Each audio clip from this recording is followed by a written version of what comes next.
माता का एक मंदिर बनाया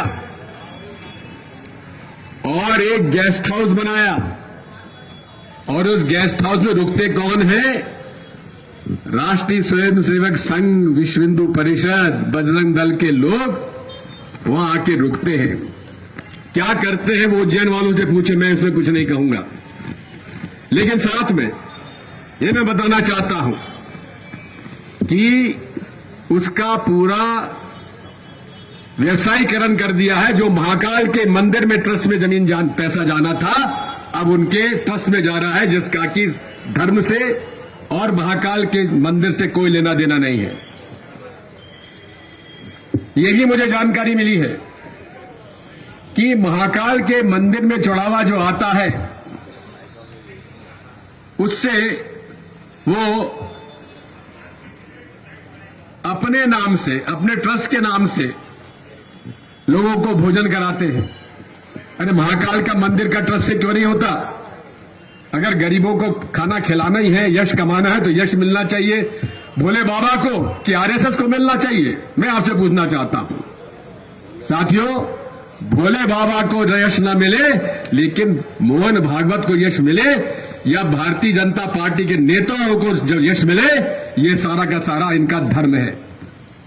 दूसरा, महाकाल के मंदिर के पुनर्निर्माण में कमलनाथ जी ने 300 साढ़े 300 करोड़ की मंजूरी दी, ये प्रमाण है।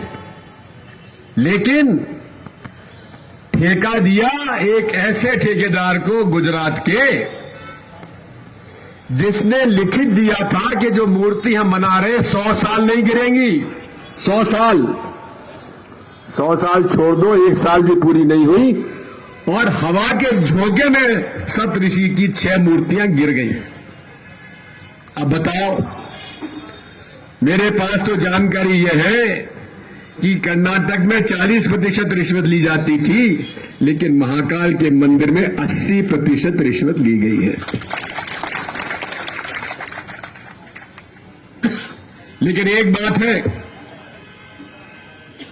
अगर 4 महीने बाद सरकार बदल गई तो कमलनाथ जी को मैं जानता हूं, एक एक से हिसाब पूरा लेंगे वो।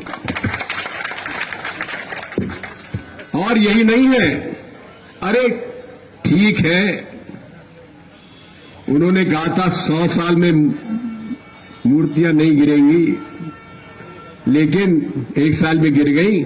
अरे पत्थर के निर्माण के गुम्बज का कलश, वो हवा के झोंके में नहीं, ऐसी टपक के गिर गया।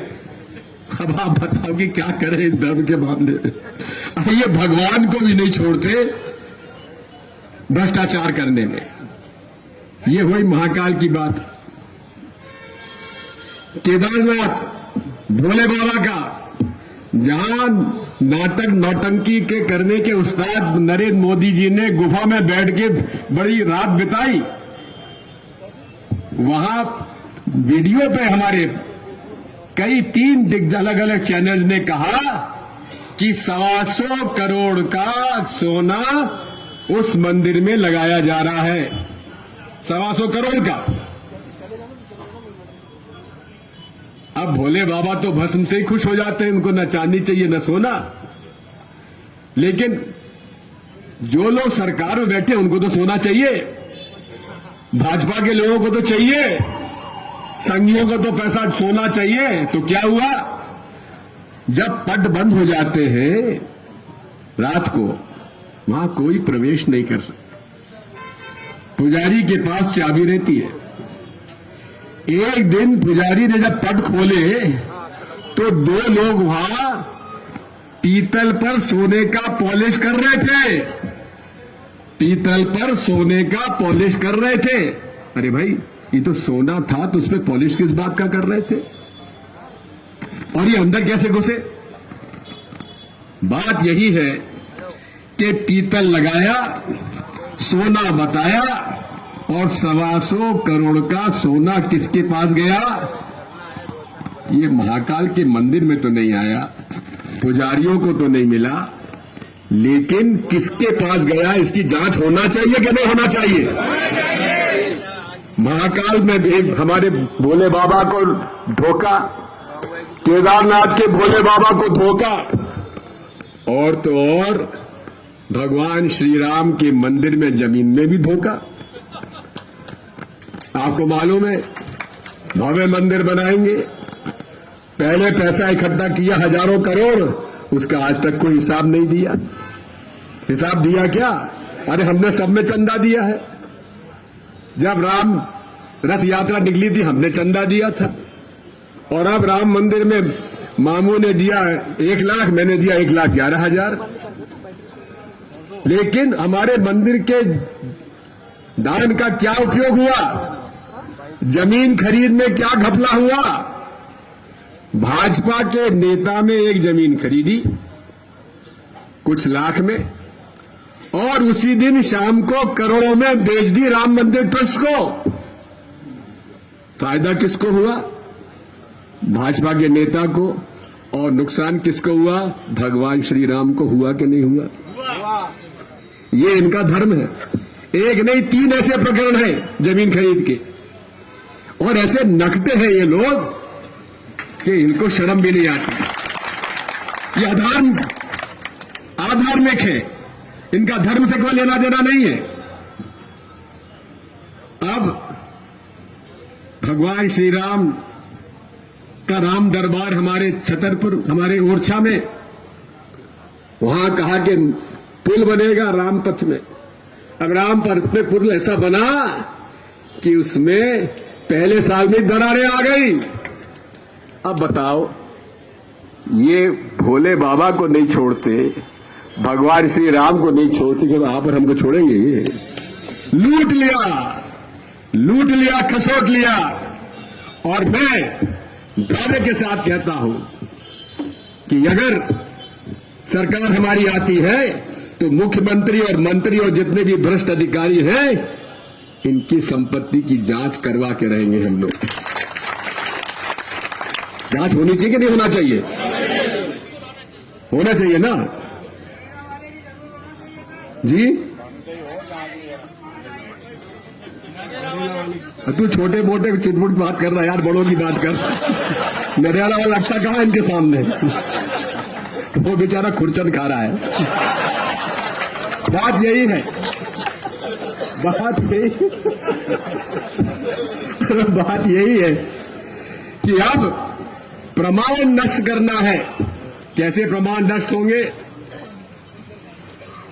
अब इनकी सरकार 2003 से आई, अब तक 15 बार सरकारी कार्यालयों में, दफ्तरों में आग लग चुकी है। 15 बार। और अनेक बार ऐसा होता है, चुनाव आने वाले हैं और सतपुड़ा में आग लग जाती है। जांच होती है तो बताते हैं कि साहब एयर कंडीशनर में शॉर्ट सर्किट हो गया। अब एयर कंडीशनर को तो सजा मिल नहीं सकती, बिजली विभाग को तो, लेकिन जिनकी रखवाली करने की जवाबदारी उनको तो प्रताड़ित करो। बात यही है, प्रमाण समाप्त करने की योजना है, क्योंकि जब फाइल ही नहीं मिलेगी तो जांच क्या करोगे कमलनाथ जी? ये इनका लक्ष्य है। लेकिन फूलो मत, कमलनाथ जी एक बहुत ही अनुभवी व्यक्ति हैं। वो 100 फुट जमीन के अंदर से भी प्रमाण निकाल लाएंगे और हम लोग सब लगेंगे पूरे। पचौरी जी भाई हैं, हम हैं, भूरिया जी, हम सब लगेंगे इन चोर बेईमानों को, इनको सजा दिलाने के लिए जो हमसे बनेगा करेंगे।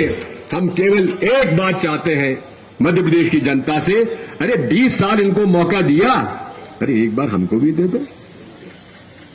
आपको दिखा देंगे।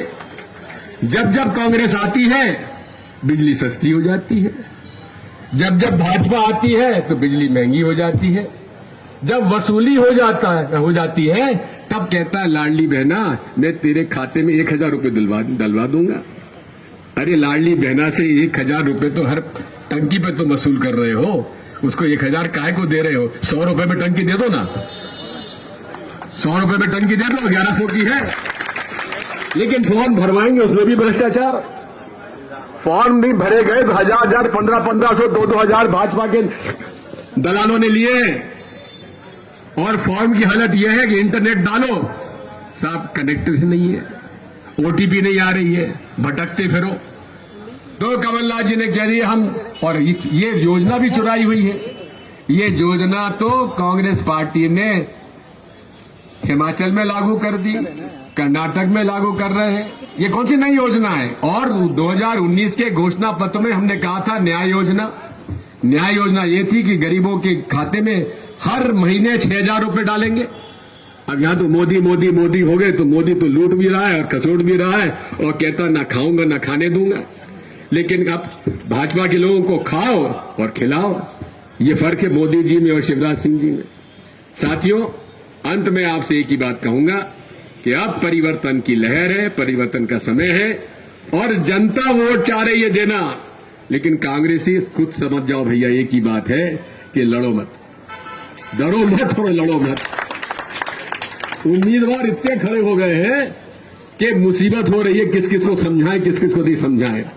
तो हमने तो कह दिया कि हमारे कमलनाथ जी सर्वे सर्वा, उनका जो सर्वे है वो पत्थर की लकीर है भैया, उसी के हिसाब से टिकट मिलेगा। किसी और के पास जाने की जरूरत नहीं, हमारे कोई बस का काम नहीं है, सर्वे से ही सारा काम होगा।